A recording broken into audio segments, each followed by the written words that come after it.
Mount Araka volcano stood towering through centuries, shrouded in mist and fairy tales passed down by villagers in the region.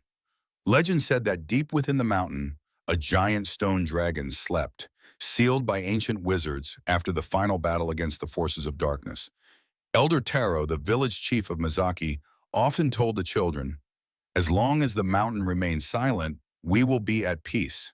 For generations, villagers lived harmoniously under the sacred mountain's shadow, respecting and preserving ancient warnings. Titan Mining Company, despite all warnings, decided to drill deep into the mountain to search for rare minerals.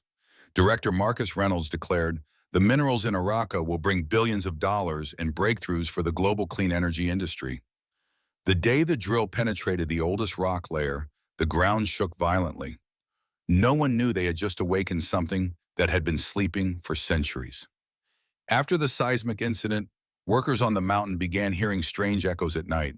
Sometimes it was a rumbling sound like giant breaths, sometimes whispers as if someone was calling their names from deep within the earth.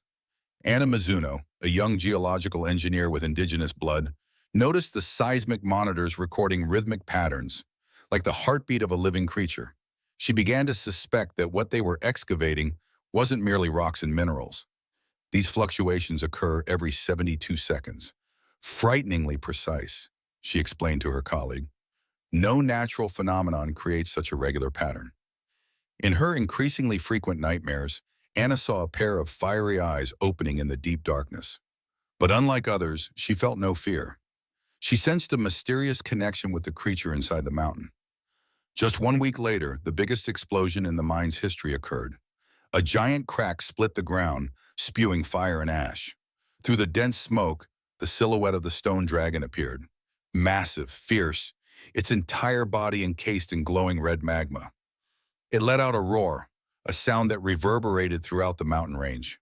Villagers fled in panic, while Titan Mining immediately deployed military forces and heavy machinery to subdue it. "Shoot it down," Reynolds shouted through the radio, his face pale with horror and rage.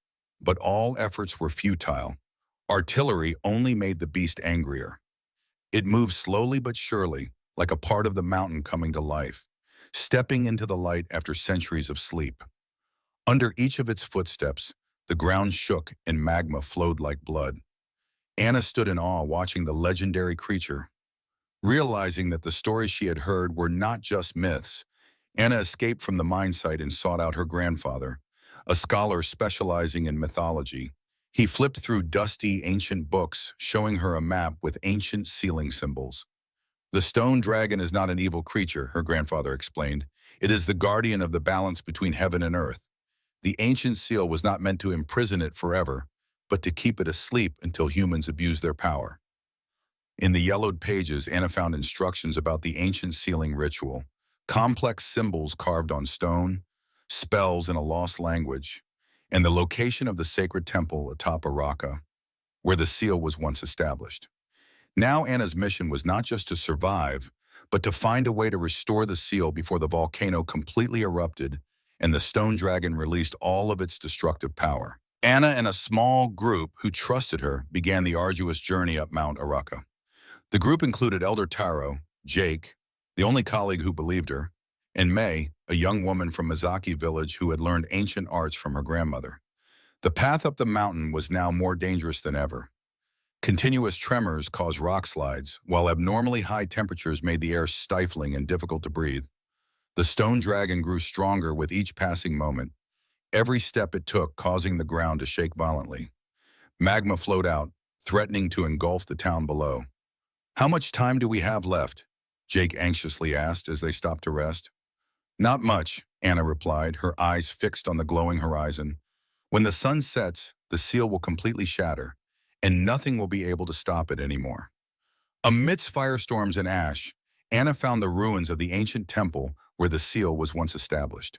But the ancient characters had almost completely faded, and she had to piece together each fragment with help from May and Elder Taro.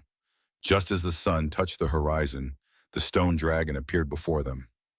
Up close, Anna realized this creature wasn't entirely made of stone. It seemed to be formed from the very soul of the mountain, from fire, rock, and the most primal life force.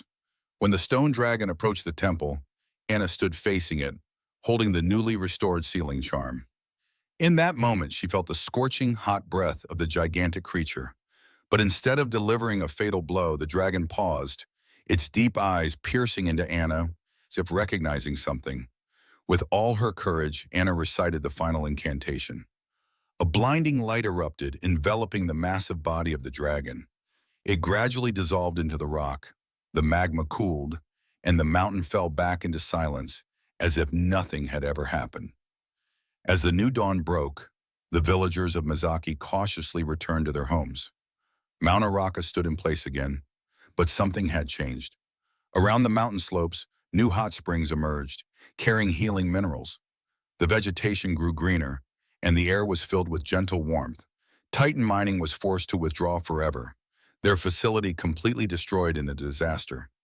Reynolds was not there to witness the valley's rebirth. He had fled in panic and was never seen again.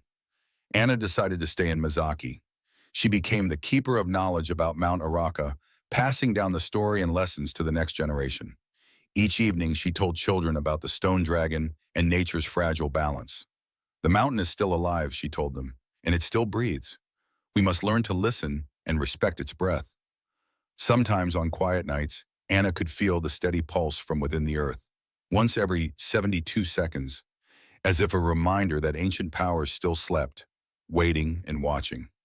Many years passed, and the Mizaki Valley became a strictly protected nature reserve. Tourists came to admire the beauty of Mount Araka and listen to the story of the stone dragon. They arrived with respect and left with a deeper understanding of the delicate balance between humans and nature.